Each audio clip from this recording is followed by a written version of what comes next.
Well, well, well. The Super League is over before it's even begun.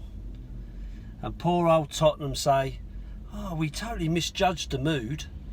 Well, Daniel, my son, I don't think you misjudged the mood. You just didn't ask anybody what their mood was.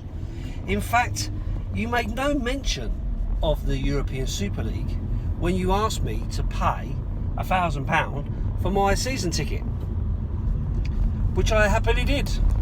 I paid my money with the expectation that we would be playing in the Premier League next season and challenging for the title and for top four, for the Champions League, Europa, whatever it might be.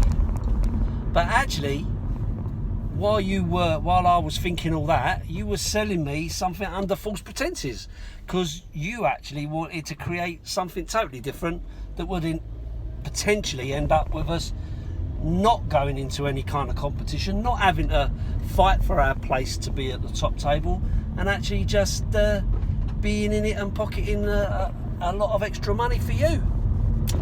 So I'm sorry, mate, but I don't accept your platitudes. I think that's a load of old toss. So really disappointed that it come to that, but really happy to have seen that fan power to a certain extent has made a big difference. The protests around and the backlash on social media and all the rest of it has clearly shown what people do think about this idea. And maybe now you can just put it to bed once and for all. Nobody wants to watch the same teams playing the same teams from different countries week in, week out. I want to see proper competition where you can win the trophy, where you're challenging to get somewhere. I just think it's absolutely ridiculous. I mean, on a negative front about it, as Tottenham fans, we take a lot of flack, like a lot of fans for a lot of clubs, but we get a lot of flack, especially when something like this comes out where we say, oh, we want to be at the top table with the top teams. A Super League for a team that's won next to bugger all for God knows how many years and not won the league since 61. I mean, it just makes us a mockery, doesn't it? Just makes us look ridiculous. From a club and from a structure point of view, it does make sense that you would want to be there, and the fact that we would be one of the teams that would get selected, because if you look around, how many bigger teams are there in the Premier League to get offered that opportunity? All fans consider their teams to be the biggest and the best, but how many of them have that international appeal, and that drive? And let's be honest, make no mistake, this Super League's not about Tottenham fans in the UK or whatever. This is about appealing to the Asian market or to the American market, hence the reason why the announcement that they were in it was made late at night, and the announcement that they were coming out of it was made late at night, because that fits in with the news reports and the fans and that in countries other than the UK. Excuse me, pardon me.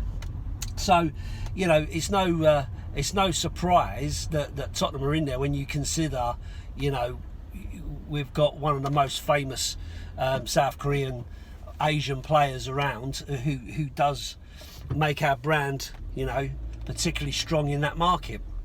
So it doesn't surprise me that we were there.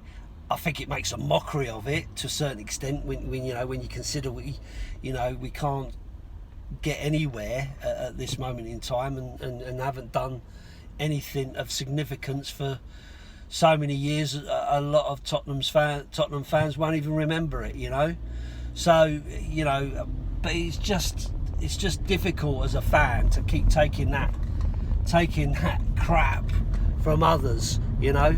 But let's be fair, you know, I don't think Arsenal fans have got anything to shout about being in it, you know.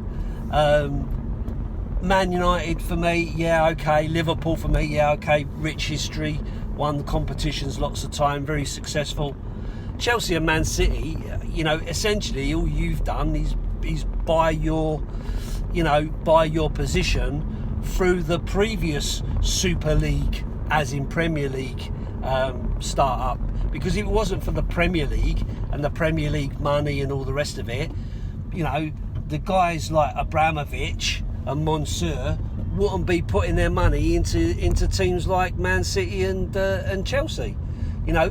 And listen, I'm not knocking Man City and Chelsea. At the end of the day, they play by the standards that are set in this day and age, you know. So if you're a really rich club because your owner is really rich and they want to put their money where their mouth is, then you're going to win trophies. And that's the problem that us Tottenham fans are always moaning about, that, you know, our owners aren't those sort of people.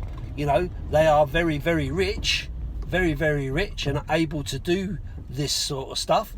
But at the end of the day, if they don't want to, there's not a lot we can do about it. We can moan as much as we like, but it ain't going to change it, you know. Whereas with Abramovich, you know, he wants to put his money where his mouth is. He wants to win everything there is, for whatever reason, and that's the way he goes.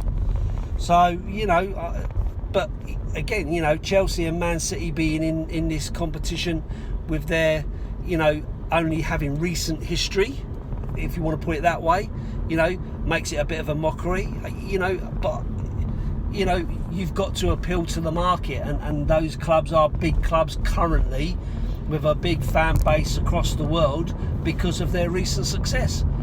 Makes sense why they might, you know, get invited into this situation.